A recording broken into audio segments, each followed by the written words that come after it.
Thank you. My name is Prakash Venkataraman. I work with Fred Kofman at LinkedIn, like the rest of us. And what we wanted to talk a little bit about today is some of the underlying philosophy that Fred's been pioneering around conscious business and how we actually operationalize that at LinkedIn. Now, I should mention that if you see me darting off stage, it is likely because my lovely wife is pregnant with our baby to be due on Tuesday, so that means I gotta go. So with that, I'd like to turn it over to Fred. Okay. Do you have a phone? How would you know? She's in the She's here. I'm not going to say who she is because people are going to look but at if her. she starts Does a waving. little wave. I know. Okay. All right. What a pleasure to be here. And the plan is for me to share with you 5-10 minutes some of the basic principles of what we've tried to implement at LinkedIn and how we've tried to implement it. And then my colleagues here will have been the customers, so to speak, the people that actually do the business in LinkedIn that have put it in practice, and they will share their experience, and then we'll open it up and take some questions and hopefully have some interaction. It's a large room. There's not much opportunity for us to have a big dialogue, but at least to take some of your questions and hopefully attend to them.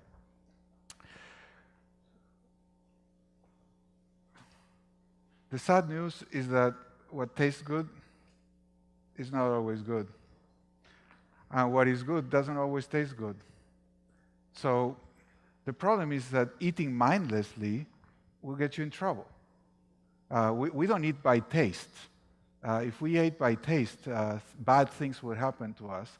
So in a sense, to eat mindfully, we have to go against the grains of our, I would say, evolution.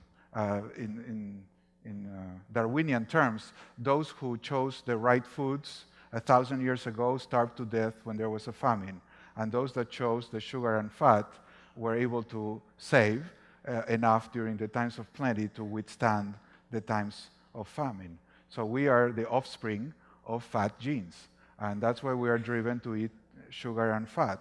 And if we keep doing what our genes have been programmed to do 1,000 years ago, now that the food is plentiful all the time, we get into a lot of trouble. So we need to eat consciously. And I want to use the example of eating because it's so basic, it's so obvious. No, it's not otherworldly, it's not metaphysical. There's something called conscious eating. And conscious eating is you eat stuff that is going to produce the result you want instead of stuff that feels good in the moment, but if you think about it, it's not going to be good for you. It's not very metaphysical, it's pretty basic. So what does it mean to eat consciously? Well, you want health, you don't want taste.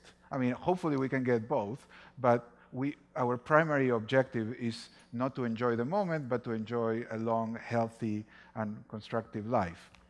Also, we have nutritional principles.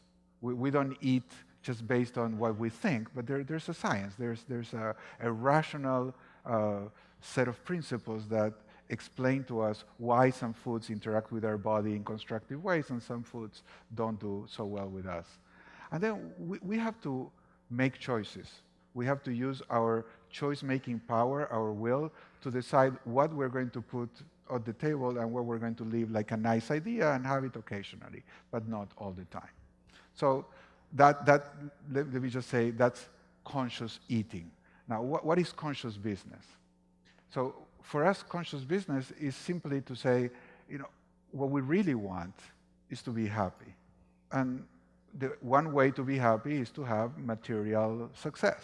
And it's all right, there's no problem. It's actually a pretty good way to produce happiness. And if you don't have enough, seriously not have enough material goods or money, it's very hard to be happy. But material wealth is more a hygiene factor rather than a direct correlation to happiness. If you don't have enough, you're in trouble, but if you have enough, having a lot more won't really bring happiness. So if we say we want to be conscious of what we want to produce in our life, it's like saying taste is good, it's nice to be happy. Everybody, I feel happy eating chocolate and eating, sugar and fat, but there's something more than just the happiness of the moment.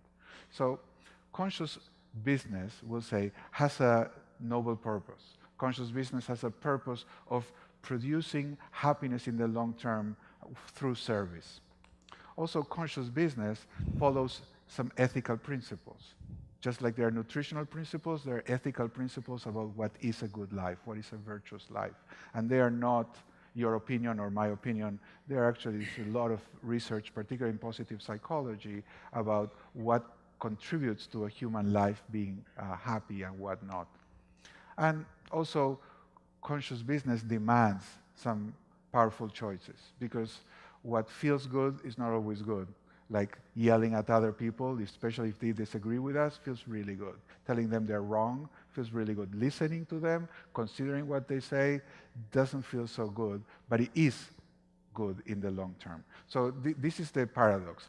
Most of the things that we have been evolutionarily designed to do because they've been useful in the past, today are counterproductive. And if we just keep doing them, we get in trouble.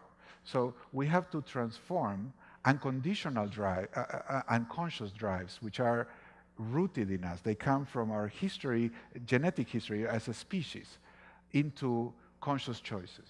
That's the idea. We want to take whatever comes and honor it, accept it, but then not surrender to it, but actually transform it. And there are, I'm going to say, 12 essential transformations. It's an arbitrary number. I could pick 5. I'm just going to choose 12. And I'll go through them really quickly. I'll give you all the material afterwards if you'd like to know more how they relate to positive psychology, mindfulness, and business. There's plenty of material, and I'll share it with you afterwards. The first one is our natural temptation to blame external things for bad things that happen to us. We want to be victims. So the first transformation is from blaming to owning, saying whatever happens to me, I'm around. So it's not that I produced it, but I contribute to create the reality in which I exist. So as an owner, I'm responsible. I'm responsible in the sense of able to respond. Not responsible like it's my fault, but I'm responsible for my choice in the face of what I do. We call that being a player. So instead of being a victim, taking responsibility. The second transformation is from winning, the desire to win that we all have, to meaning. And that's very different. You don't need to win to mean something. In fact, most of the most meaningful things that happen in life happen when we don't win. So being able to take challenges with poise and seeking to be heroic is one of the transformations. Instead of seeking to be the winner, is seeking to be heroic in the sense of moral heroism, ethical heroism, taking a stand, demonstrating what's right. And that requires, again, a conscious choice. The next is from knowing to learning, because we all got brownie points for knowing things. Nobody goes to school and raises their hand and says, oh, I have a great opportunity to learn because I don't know. No, when I raised my hand was to show I know. So we grow up and we still show we know. We tell people, look, I know this, I know this, I know this. And when we don't know, we try to pretend we know. So learning, it's a conscious choice. And that's what we say, humility. So being humble is opening up to receiving different perspectives, different ideas from the outside, and recognizing that I don't know it all. I know some things, but other people know things as well. And that's part of the next transformation, which is going from judging other people and undermining them with our judgments to understanding them. So we call this being compassionate, walking in the other person's moccasins. We're not trying to evaluate them from outside, but actually experiencing from inside what may be the case from that point of view, and then relating to them in a compassionate way, trying to find how other people are right, not how they're wrong. The next one is from avoiding to confronting. Nobody likes to confront painful facts. In business, it's very obvious that we have a temptation. Just like our desire to eat sugar and fat, we have a temptation to not look at the parts that are disagreeable to us. So say that courage is the opposite. So instead of putting your head in the sand, just look out. Be alert and confront whatever comes. Just Take a look at it and face it. The next one is from pleasing other people to actually truth-telling. And we ask people to be real, to be honest, to be real, to speak your truth. It's so hard when I know that I'm going to say something that may upset you, and I don't know if that upset will create it difficult for our relationship, that I tend to compromise. I have a temptation to compromise and not speak my truth. And then I lose myself and I lose the relationship. I mean, it happens all the time, and I've experienced it thousands of times in my life. Next time that I'm going to say something that's scary, I don't want to say it. And I try to please the other person, easing in or some kind of diffusing it. And I know, absolutely know, I'm going to fall into that hole. It's like I'm walking down the street, I see the hole. There's a poem. I'm walking down the street, I see the hole, I fall in it. It's familiar. I like it. So I never get out of this hole because I feel good falling in the hole. That's what I've been doing all my life. So consciousness simply means I see the hole and I walk around it, and that's it. It's not this magical thing. So the next one is from controlling other people to considering them. It feels so good to tell people what to do. I mean, I'm sure you've experienced it. Ice cream is nothing compared to telling people what to do. The pleasure of telling you what to do and telling you that was wrong and judging you. So instead of that, we say, try respecting people. Consider them and be respectful. Totally different perspective. The other is taking. When we negotiate, our impulse is to say, how much can I take? And it's to assume that things are a zero-sum game. And one of the things we develop as a discipline is going from taking to making. It's not about taking things, but making things together, using the ingredients. There's something we call going from the dining room conversation, that is kind of a potluck where everybody brings the everybody brings the food and you choose what to eat or not, to a kitchen conversation where we go and cook together. We don't bring the final product, we bring the ingredients, your ideas, my ideas, we mix them up, and hopefully we make a bigger pie, or we make things that we like more than the pie. The next one is from defaulting to delivering. We are so unconscious about promises. It seems crazy, but we say, yes, I'll do it, and then we don't. And we think, priorities changed. And we have all these excuses and explanations, but we give our word, and over we dishonor the word. It's incredible. So the notion is to be absolutely accountable for honoring commitments. Different than delivering. It's not possible to always deliver, but it's possible to always honor commitments. The other transformation is from indulging to investing. Immediate gratification is the order of business for everybody. We want what we want, and we want it right now. Investing has more to do with having a long-term view.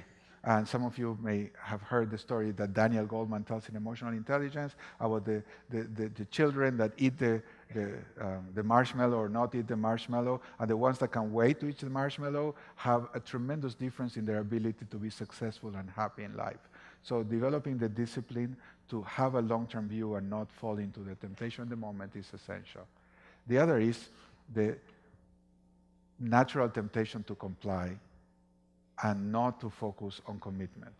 So most of us are used to living in organizations that seek compliance, we offer compliance, and we don't really commit. We do it because that's what the boss said, or what's the rule, that's the rule, but we don't really feel passionate about what we do. And passion is not something that comes from the outside.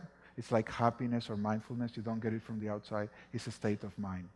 So choosing what to do in a way that makes you passionate. This is related to the difference between bossing and leading. Bossing is using sticks and carrots, rewards and punishments. I use the example with my kids. When I boss my kids, I want them to read. I say, if you don't read, I'll take your iPad away. If you read, I'll give you $10. Okay, that's the reward and punishment approach. And I can make them read. In fact, I don't even have to give them $10. Just threatening them to take their iPhones or iPads away, it's enough. But when you're leading, I don't want my kids to read. I want them to want to read. And that's very different. I can't make them want to read by taking away their iPads. Because they lie. Of course, they say, yes, Daddy, I want to read. And then once I give them the iPad, they go, laugh behind my back, saying, I hate reading, but I have to tell Dad that I like it, so he gives me back my iPad. So bossing is easy. Leading is hard. And inspiring people is really what differentiates a boss from a leader. So these 12 things, I know I went through them really quickly. It's more a poetic invitation rather than a very scientific talk. They create, as we call it, value through values. We want to produce value, but not in any particular way. We want to produce value in a way that creates both material success and happiness. So to finish with a pithy statement, we believe you don't need to sell out to be successful. And you don't need to drop out to be happy. And the idea of conscious business is to create a place where you can be yourself and have both. The way we do it in LinkedIn is to create a platform with all this content online. That was one of the, for you who were in this conference last year, I was with Jeff Weiner, the CEO, and Jeff and I discussed how to bring conscious business to LinkedIn. We talked about that in our keynote last year, but part of the deal was that after we did this for LinkedIn, we'd make it available to the public. And this is cbalinkedin.com, Conscious Business Academy. This is the same course, but expanded, that we use in LinkedIn, available to the public. We're introducing today the possibility of signing up and getting a certification and doing the same program that the people at LinkedIn do, and my colleagues will talk about. So now it's free, it's available, it's in the LinkedIn platform. You just write that, and if you do it you can do it on your own, but if you do it in an organized way, we simply ask you to, the requirement is that you share what you learn with other people. That's it, so it's very, very easy. And if you do that, we'll have a certification that you can put in your LinkedIn profile and all that. But we'll talk more about that later. Thank you. Thanks, Fred. We spend a lot of time on this, and this is the vision we want to see for the world. And I hope I'm not the only one here, but I know I struggle with two seemingly opposing forces. One being, I really want to have a drive and be successful in my career. I also want to be a great husband and hopefully one day a good father and a good son, and I want to excel at everything I could possibly do. On the other hand, I want to be less stressed. I want to not be tethered to my device all the time. I want to be more in tune with family and friends. Please tell me if others are out there that actually. All right, good. I'm not alone. But it's a lot of these things are hard to do. But conscious business, I think, really gives us the framework with which to be able to try and operationalize this. But I'm actually curious, for the others here who are actually running businesses, I'd love to know from you, you have busy schedules. There are very few things that take your time, and those things have to be very valuable. Why choose to incorporate conscious business in your work and your life? And if you can give a brief intro of yourself and answer that, we'd love to know. Mike, can we start with you? Sure. Hi, everyone. I'm Mike Derezin, and just a quick background. I've been an entrepreneur most of my career, and I've now been at LinkedIn 6 years, and I helped build a business at LinkedIn called Sales Solutions, which brings the best of LinkedIn to sales organizations. So in regards to my story of conscious business, the first thing I'd say is you also ruined my dinner when I saw those pictures of food. So, we're planning on doing pizza tonight, and now I have some questions about that. So I'll make new plans. But I think for me, the conscious business was, the way I got involved was we were fortunate enough to have Fred get involved and start advising and coaching at LinkedIn. And you start hearing some of his principles and some of the wisdom that he had, and I just got more and more engaged. And Fred also had a big influence on our CEO, and Fred mentioned how our CEO was actually here with Fred at Wisdom 2.0 last year. And just the more I dug in, the more I got more and more interested. So for example, one quote that our CEO shared that Fred had told him was, wisdom without compassion is ruthlessness, and compassion without wisdom is folly. And that really struck our CEO, and as he shared it, it really struck me too. And I was I want to get some more of that. I want some more compassion and wisdom. I want to dig in. And so I read Fred's book. Fred started to create a course, and so we started to really dig in. And there's many principles that Fred just talked about. One of them that really struck me, and I really engaged with my team, was around this notion of compassion, which before, as a business leader, I never really sat down and thought, what exactly is compassion, and how do you actually bring it to the workforce? And so we built it in my team, one of our values is leading with compassion. And for us, we've defined it as, Fred talked about walking in someone else's moccasins. For us, we talk about assume best intent in others. We're ignorant. So when there's conflict, don't jump in and say, I have the answer. It's very difficult to do. And it's not just at work. It's also in our personal lives. And I started to apply this more and more at work and also at home.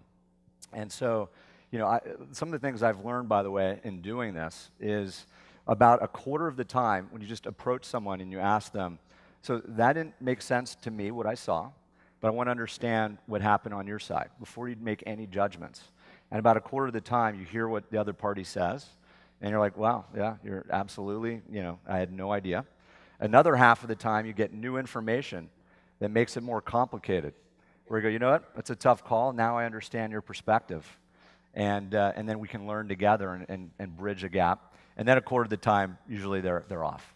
But most of the time you have, and so that's been really valuable. And so one of the things that's just beautiful is when you see our team, and you see it also in the company, of people evoking, we're leading with compassion. Hold on, let me actually find out. Because it's so easy. Fred talked a little bit about jumping in and telling people what to do and judging, and that's so easy to get into that trap. And the more you can do without that, the better your culture is, and the better, more productive you can be in your company. Thank you. What about you, Naomi? Sure. Yeah, sure. I'm Naomi. I head the strategy and operations team for the sales effectiveness group at LinkedIn, and we basically try to support our sales organization as being effective, sales reps as being effective as possible in their jobs. And the reason that I invest in conscious business is because I guess my experience generally has been that if you do nothing else, if you invest in the culture and your team, that's like the number one thing you need to do to work well, be happy, not to sell out and to be successful. I think this probably resonates with a lot of different people who are busy and have to deliver on budget, on time, on anything that you're doing at work, which is supporting your stars on your team. When I started on my team this year in May, it was they'd been through a lot. They'd been through a lot of different managers, a lot of change, and they were a little rough and tumbled around the edges. And one of my people on the team sort of looked at me and said, "Good luck making a team out of this group. We're working in silos, and frankly, I'm thinking of leaving." A couple of months later, he says to me, I've never felt so supported in my role. I feel like I can really do amazing things. And in January, he launched a global sales initiative that we believe is going to have major impact across the business. It has widespread executive support from folks like Mike.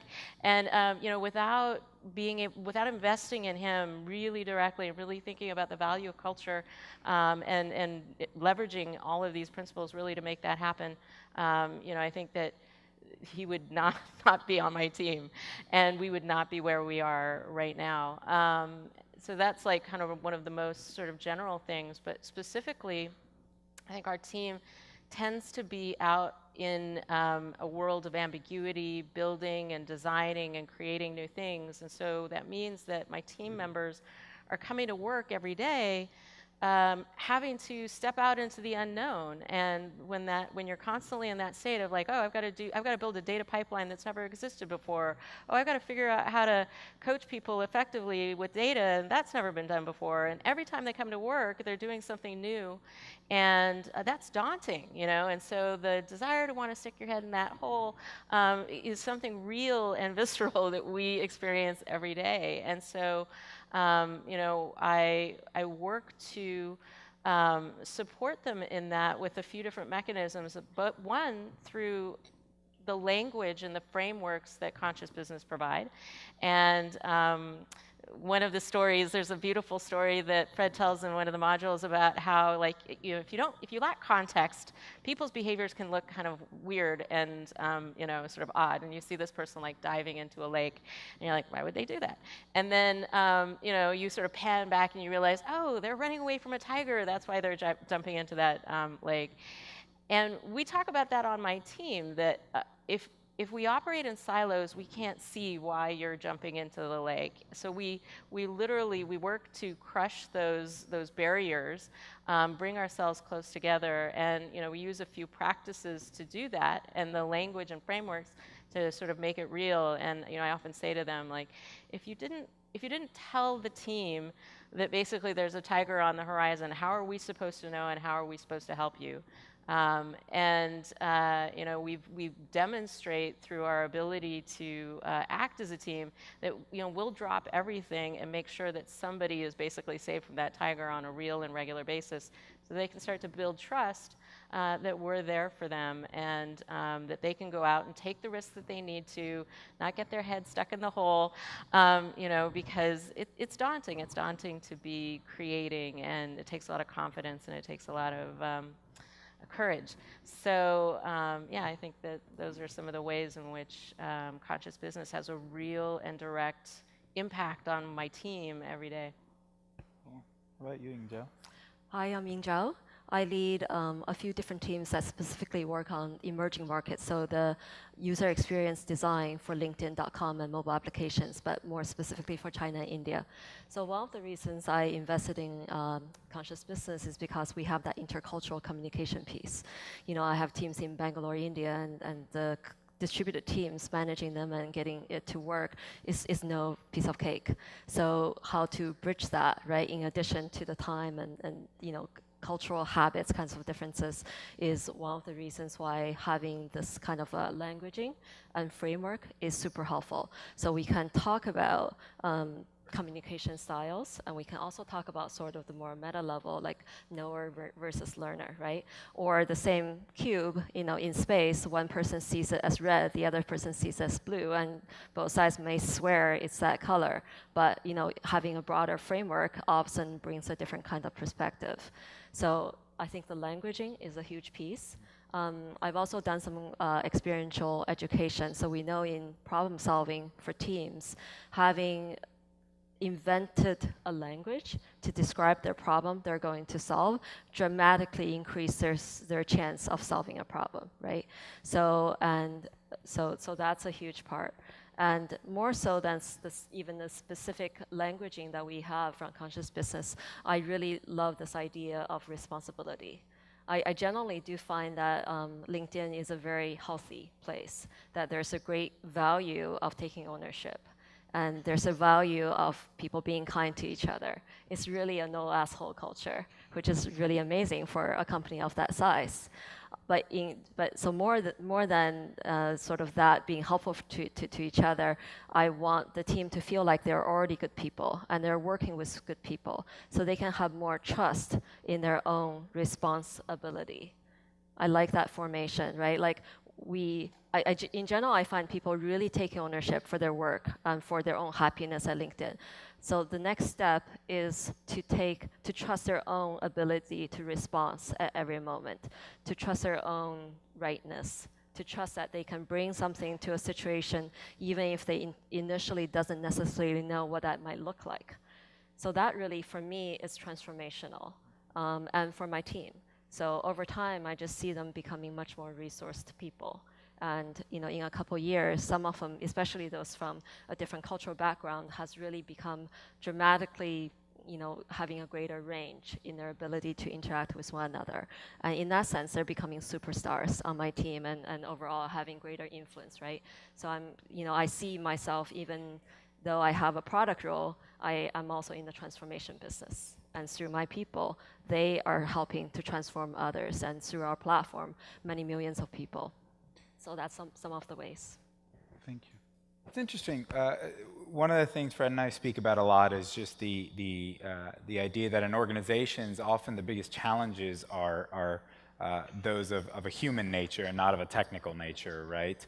And so a lot of what you all are speaking to is a shared language. So whether it's leading with compassion, or people working in silos and finding sort of the common ground, or intercultural language that everyone can share. Can you maybe share briefly sort of an example of how that's come to life? Maybe Mike, we can have you. Yeah, sure. I mean, I think for me, shared language is also a part of a shared culture. And prior as an entrepreneur, I never really valued as much those softer things. I was very worried about, if I talk about all these softer topics, and we could be, it's like a Dilbert cartoon. And I've come full circle that actually the best places to work a competitive advantage is really building a culture and actually talking about it incessantly. I mean, I'm talking about from the beginning of when you hire to when you onboard to how you promote. It's the whole cycle. And actually what happens is it goes exactly the other way, and it means something. So for example, take, say, leading with compassion. It's one of our values. So every time we kick off a new hiring class, we talk about it. When they're hired, when they're promoted, we talk about how that relates. And also we have awards. And so, for example, at our global sales kickoff, most global sales kickoffs will have how did we do for the year, all the numbers, how are you going to do next year? And instead, we actually go through, in the case of LinkedIn, we go through our 5 cultural tenets and our 6 values. And we tell stories about how everyone represents one of those. And what we've come to learn is that that's a competitive advantage. And so you have to reinforce it constantly. And then because you've reinforced it, it's natural. And so you'll see all the time, whether it's emails or different communication, hashtags, someone will say inside of an email, and just it naturally creates this ongoing momentum that is really, really valuable. I'm curious, so, the culture underpinning that shared language, like anything, I imagine there are challenges, right, in implementing these in your organizations. And so I'd love to learn for our extended family here, what are some challenges that you've seen in actually implementing this shared language of conscious business within your organizations? I'd like to say something about that. Yeah. Building on Mike, I mean, I've been teaching this for many years, and I'd say the Dilbert challenge is the worst anywhere, not in LinkedIn, but in any company. So for the last 20 years, I would walk into a room, not like this, but a room with normal business people, and the faces are icy cold, and I can read their minds saying, what the hell, and it's not hell, but some other worse word, are we doing here? Another bullshit thing. This is like a Dilbert cartoon, but for real. And you're just walking in. So I'd say, how do we distinguish this from a Dilbert cartoon? What's the difference? I think Dilbert is sarcastic and funny for 2 reasons. The first is because they don't believe it. They're just saying it, but not believe it.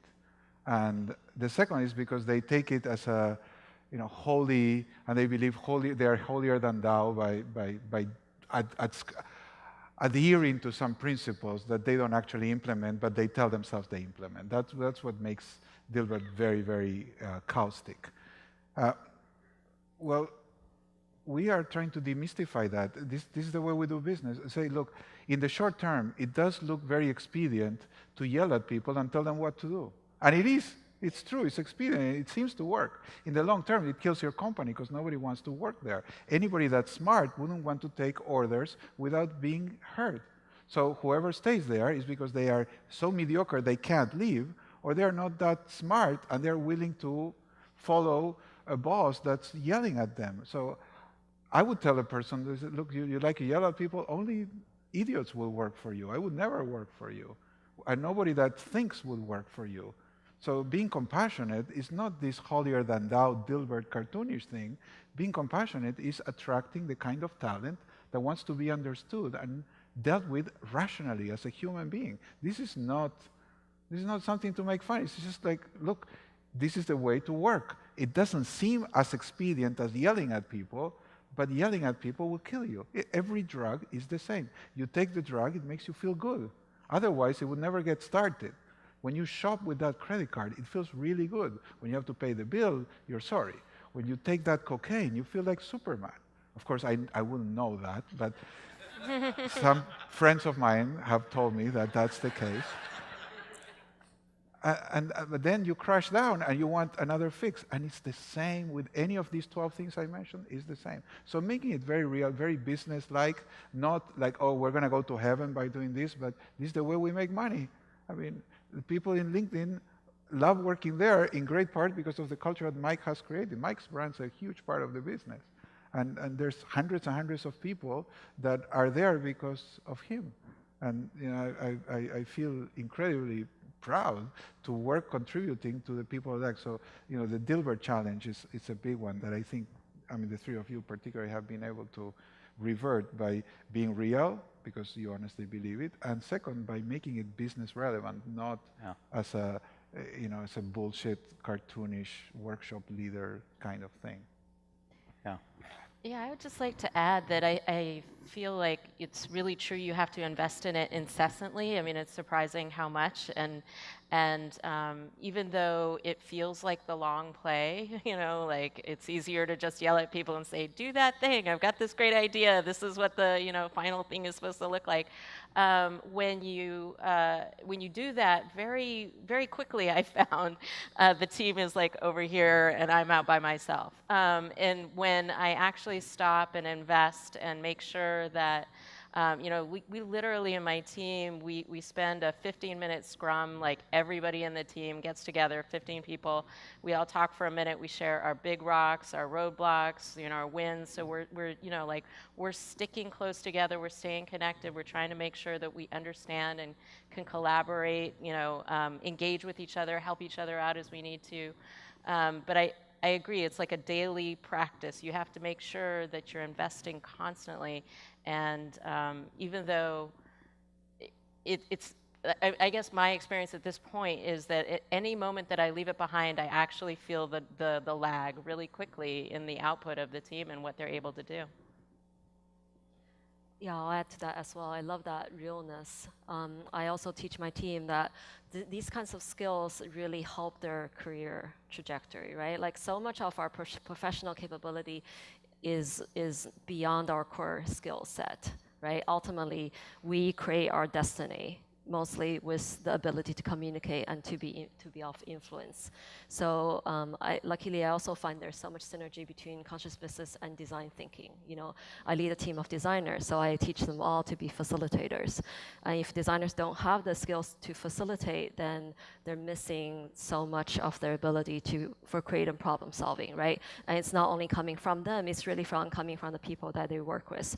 So how do they bring that in, right? Then they have to exemplify the ability to be real in that moment. They have to have that language to speak to the people. They have to make it safe. And to be able to make it safe means that they have to be safe themselves.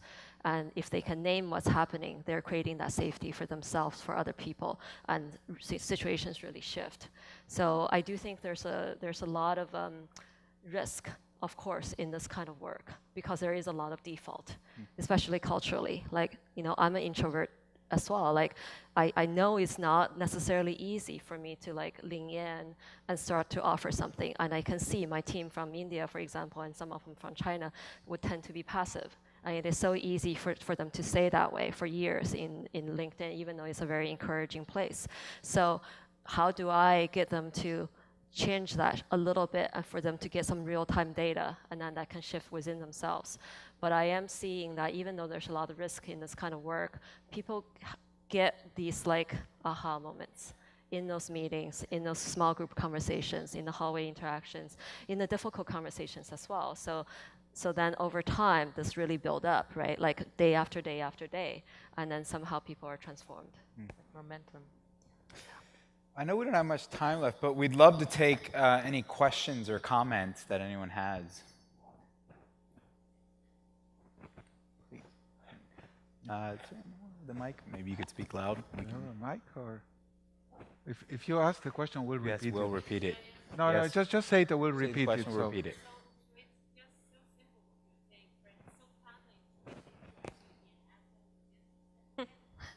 Yes.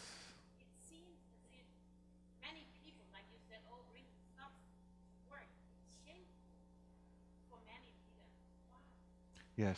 The question is, it seems so simple. It's a perfect question. It's why? Why, if it's so obvious and so true, and it seems so simple, why it's so rare?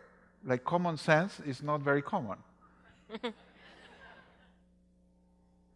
Over 50% of the American population has a chronic disease that's behaviorally based. Now, how can that be?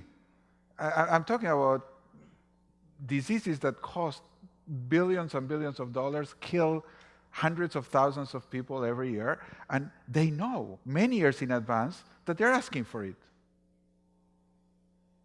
But then, you see the chocolate cake or that cigarette or that drink, and all the consciousness goes out the window. And when you see the opportunity to blame someone else for your misfortune, all the theory disappears. There's something. Danny Kahneman, the only psychologist who actually won a Nobel Prize in economics, talks about the two systems, thinking fast and thinking slow. That's his book. And we have a fast system, which is very efficient, very intuitive, holistic, and it's just background. It operates in the background. And most of us rely on that system for most of our decisions. It's just that sometimes it's programmed evolutionarily, so it leads us to the wrong thing. And it takes a lot of effort to use the slow system, which is linear, it's like digital. You have to push it to say, no, I'm not going to do that, even though my impulse is to tell this person they're an idiot. I'm going to stop myself and say, why did you do that? Or what were you thinking? Or what's your intuition about this? And it's obvious, it's very simple, but behavioral change is extremely challenging and it requires a lot of discipline. So the trick here is not in the theory. It's very easy, and the only hope is to have a language that when people say, oh, this makes sense, and a logic to understand why it makes sense. But then without the leadership of people like my colleagues, it doesn't work. So there's an act of will that is the foundation of all this. It's not just because it seems right. It's a decision about how you want to live your life. And what I find in LinkedIn is that people are there to live life. They're not there to give life up. I would say, I think it's a great question, real quick. I think a lot of it comes from either lack of information and context or differences of prioritization. So when we really dig into conflict and where there's a lot of tension, both parties don't have enough information, which gets back to you got to listen and understand before we jump to conclusions. And then the second one that happens a lot in the corporate world is that's just not a priority for them. Maybe for you, but wasn't for them, and so the system was set up that way. So those are the root cause of, I find a lot of times.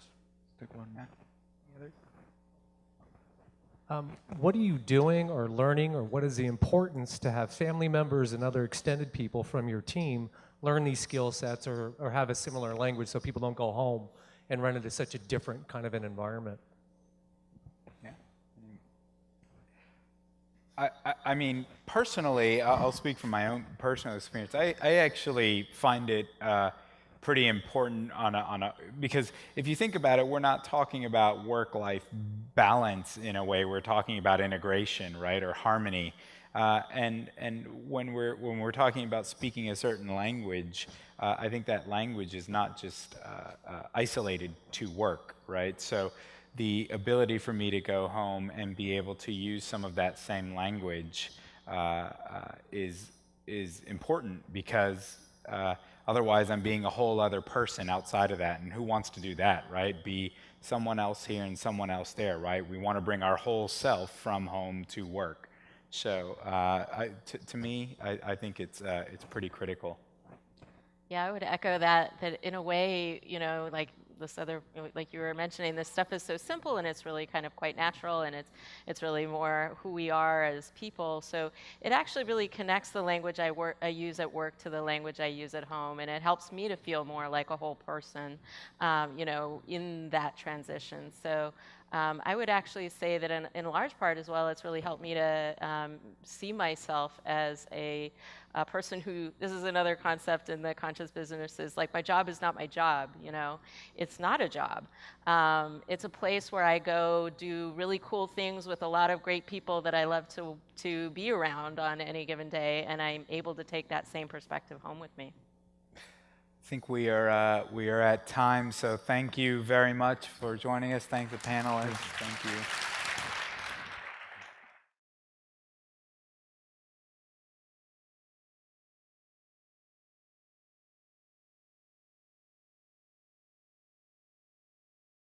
It's pretty basic. So what does it mean to eat consciously? Well, you want health, you don't want taste. I mean, hopefully we can get both, but our primary objective is not to enjoy the moment, but to enjoy a long, healthy, and constructive life. Also, we have nutritional principles. We don't eat just based on what we think, but there's a science. There's a rational set of principles that explain to us why some foods interact with our body in constructive ways and some foods don't do so well with us. And then we have to make choices. We have to use our choice-making power, our will, to decide what we're going to put on the table and what we're going to leave like a nice idea and have it occasionally, but not all the time. So let me just say, that's conscious eating. Now, what is conscious business? So for us, conscious business is simply to say, what we really want is to be happy. And the one way to be happy is to have material success.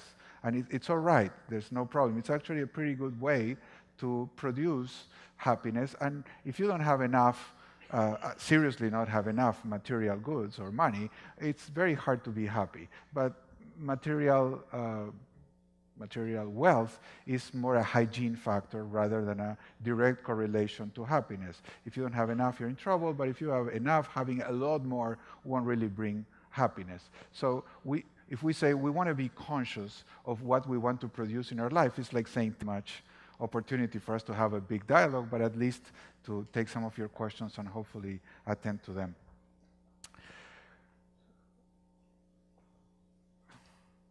The sad news is that what tastes good is not always good. And what is good doesn't always taste good. So the problem is that eating mindlessly will get you in trouble. We don't eat by taste. If we ate by taste, bad things would happen to us. So in a sense, to eat mindfully, we have to go against the grains of our, I would say, evolution. In Darwinian terms, those who chose the right foods 1,000 years ago starved to death when there was a famine. And those that chose the sugar and fat were able to save enough during the times of plenty to withstand the times of famine. So we are the offspring of fat genes. And that's why we are driven to eat sugar and fat. And if we keep doing what our genes have been programmed to do 1,000 years ago, now that the food is plentiful all the time, we get into a lot of trouble. So we need to eat consciously. And I want to use the example of eating because it's so basic, it's so obvious. No, it's not otherworldly, it's not metaphysical. There's something called conscious eating. And conscious eating is you eat stuff that is going to produce the result you want instead of stuff that feels good in the moment, but if you think about it, it's not going to be good for you. It's not very metaphysical. Taste is good. It's nice to be happy. I feel happy eating chocolate and eating, sugar and fat, but there's something more than just the happiness of the moment. So conscious business, we'll say, has a noble purpose. Conscious business has a purpose of producing happiness in the long term through service. Also, conscious business follows some ethical principles. Just like there are nutritional principles, there are ethical principles about what is a good life, what is a virtuous life. And they are not your opinion or my opinion. There actually is a lot of research, particularly in positive psychology, about what contributes to a human life being happy and what not. And also, conscious business demands some powerful choices because what feels good is not always good. Like yelling at other people, especially if they disagree with us, feels really good. Telling them they're wrong feels really good. Listening to them, considering what they say, doesn't feel so good, but it is good in the long term. So this is the paradox. Most of the things that we have been evolutionarily designed to do because they've been useful in the past, today are counterproductive. And if we just keep doing them, we get in trouble. So we have to transform unconditional drive, unconscious drives, which are rooted in us. They come from our history, genetic history as a species, into conscious choices. That's the idea. We want to take whatever comes and honor it, accept it, but then not surrender to it, but actually transform it. And there.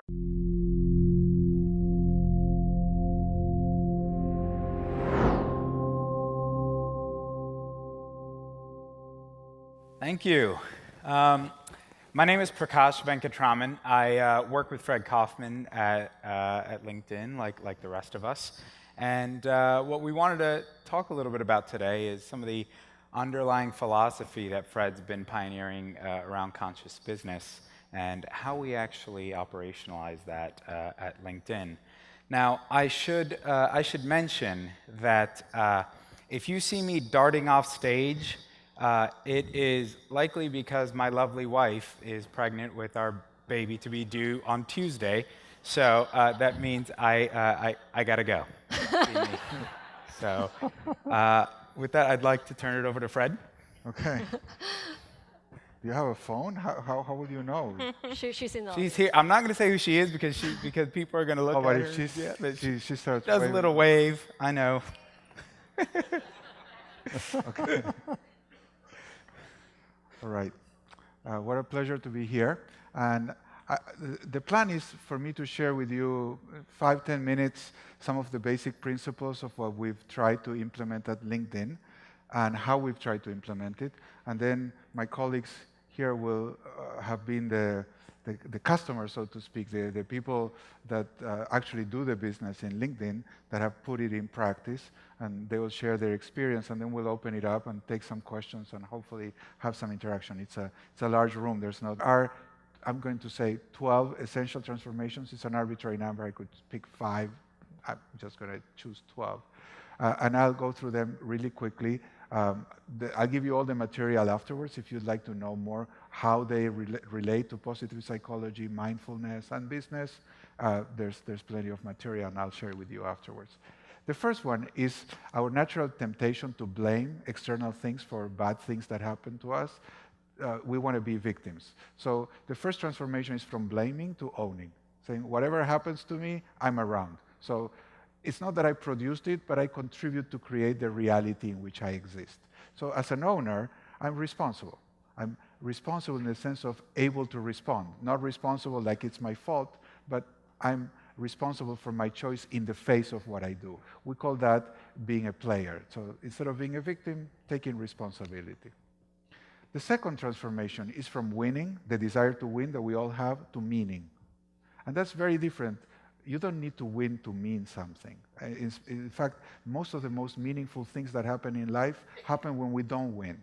So being able to take challenges with poise and seeking to be heroic is one of the transformations. Instead of seeking to be the winner, is seeking to be heroic in the sense of moral heroism, ethical heroism, taking a stand, demonstrating what's right. And that requires, again, a conscious choice. The next is from knowing to learning, because we all got brownie points for knowing things. Nobody goes to school and raises their hand